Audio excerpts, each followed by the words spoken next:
We were in the compound for approximately 2 hours, and after the mission was accomplished, we took highly sensitive material and information from the raid, much having to do with ISIS, origins, future plans, things that we very much want.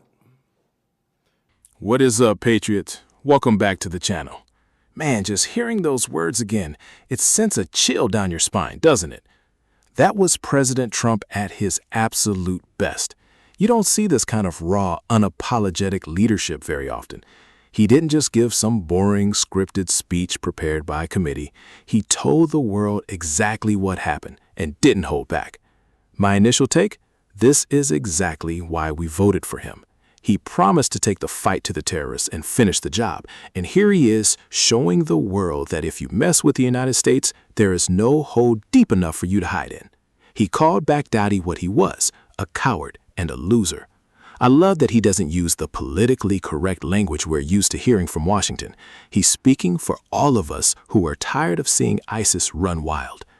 Before we get into the full breakdown of the speech and why it matters so much for our national security, do me a huge favor.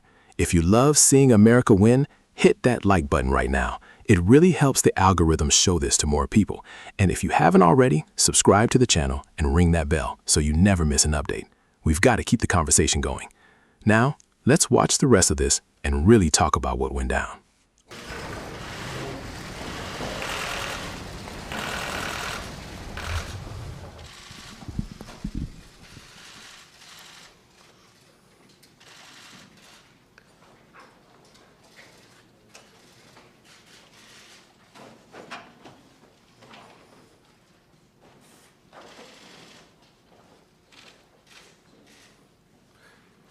Last night, the United States brought the world's #1 terrorist leader to justice.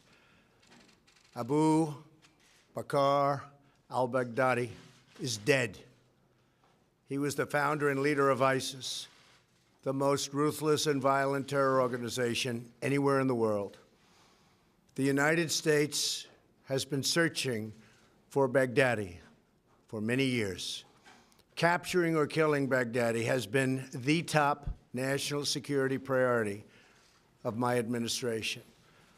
U.S. Special Operations Forces executed a dangerous and daring nighttime raid in northwestern Syria and accomplished their mission in grand style. The U.S. personnel were incredible. I got to watch much of it. No personnel were lost in the operation, while a large number of Baghdadi's fighters and companions were killed with him. He died after running into a dead-end tunnel, whimpering and crying and screaming all the way. The compound had been cleared by this time, with people either surrendering or being shot and killed. 11 young children were moved out of the house and are uninjured. The only ones remaining were Baghdadi in the tunnel, and he had dragged 3 of his young children with him. They were led to certain death. He reached the end of the tunnel as our dogs chased him down. He ignited his vest, killing himself and the 3 children. His body was mutilated by the blast. The tunnel had caved in on it in addition. But test results gave certain, immediate, and totally positive identification. It was him. The thug who tried so hard to intimidate others spent his last moments in utter fear, in total panic and dread, terrified of the American forces bearing down on him. We were in the compound for approximately 2 hours, and after the mission was accomplished, we took highly sensitive material and information from the raid, much having to do with ISIS, origins, future plans, things that we very much want.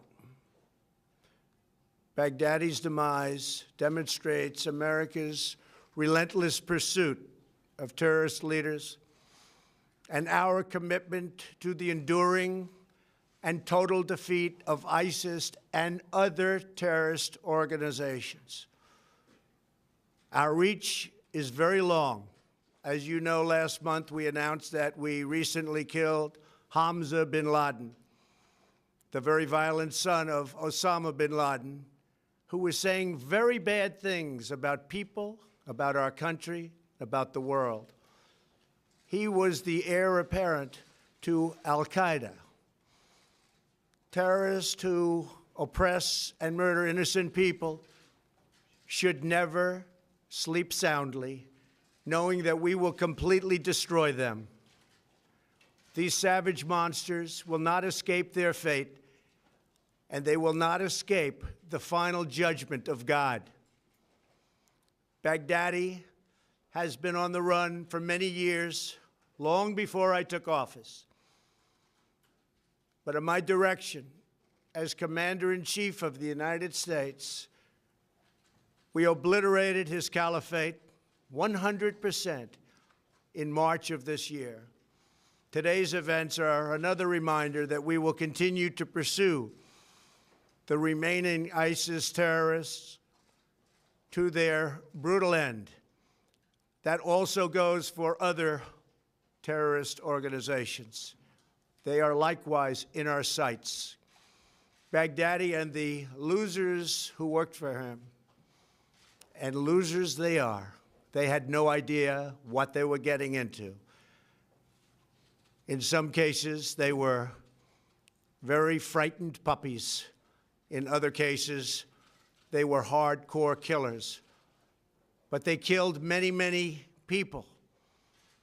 Their murder of innocent Americans, James Foley, Stephen Sotloff, Peter Kasich, and Kayla Mueller, were especially heinous. The shocking publicized murder of Jordanian pilot, a wonderful young man, spoke to the king of Jordan. They all knew him, they all loved him. He was burned alive in a cage for all to see on the execution of Christians in Libya and Egypt, as well as the genocidal mass murder of Yazidis, rank ISIS among the most depraved organizations in the history of our world. The forced religious conversions, the orange suits prior to so many beheadings, all of which were openly displayed for the world to see. This was all that Abu Bakr al-Baghdadi, this is what he wanted. This is what he was proud of. He was a sick and depraved man, and now he's gone.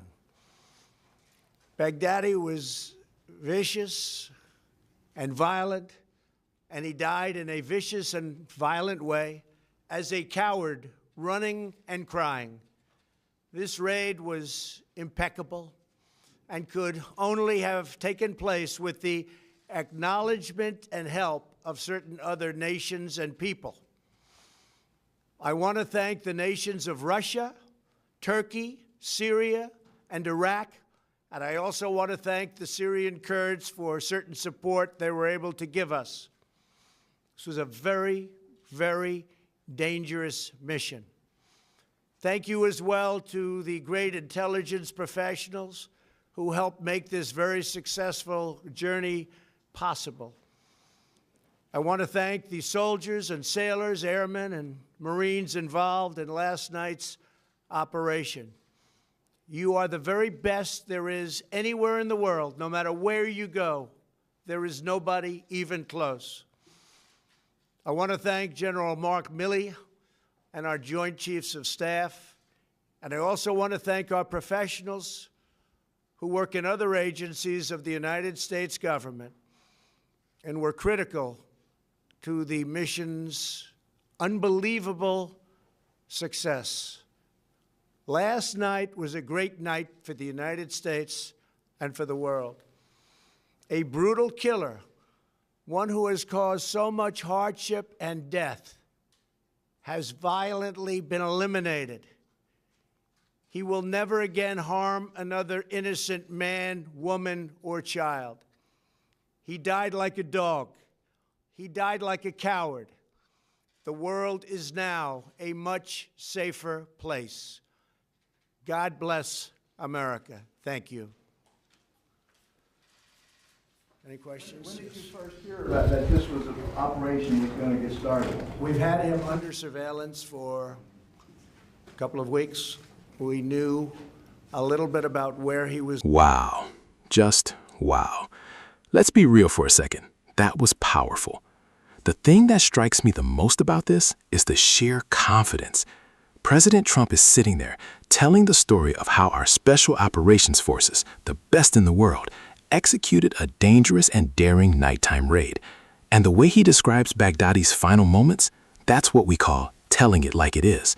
Think about it. For years, ISIS was putting out those horrific videos, trying to look tough and intimidate the entire world. They were burning people in cages and hurting innocent Americans like James Foley and Kayla Mueller. But Trump flipped the script. By describing Baghdadi whimpering and crying, he stripped away all that tough guy mystery. He showed that when these monsters are finally cornered by the American military, they aren't brave, they're terrified. That is a huge psychological win for the good guys. And can we talk about the results? He mentioned that the ISIS caliphate was 100% obliterated under his direction. That's a fact. People forget how bad things were just a few years before this. ISIS was taking over entire cities, and it felt like nobody was doing anything to stop them. Trump came in, took the shackles off our military, and let them do what they do best. I also love how he went out of his way to thank the soldiers, the sailors, the airmen, and the Marines. You can tell he has a genuine respect for our troops. He calls them the very best there is anywhere in the world, and he's right. But it takes a leader with backbone to give those guys the green light to go into a situation like that. He even mentioned the dog. Our dogs chased him down. It just shows he was tuned into the details. He watched the raid happen in real time. That's a commander-in-chief who is involved and invested in the mission. The media likes to nitpick his tone, but honestly, this is what a strong America looks like.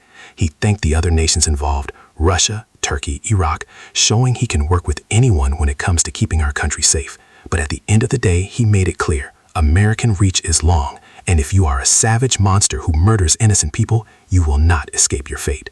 This wasn't just a win for the U.S., it was a win for the whole world. Like he said, the world is a much safer place now. It makes me proud to see a president who puts American safety first and doesn't apologize for being the strongest nation on earth. What did you guys think? Did you love the whimpering comment as much as I did? Drop a comment below and let me know your thoughts on how Trump handled the defeat of ISIS. Let's get a discussion going in the comments. God bless our troops and God bless America. I'll see you in the next one.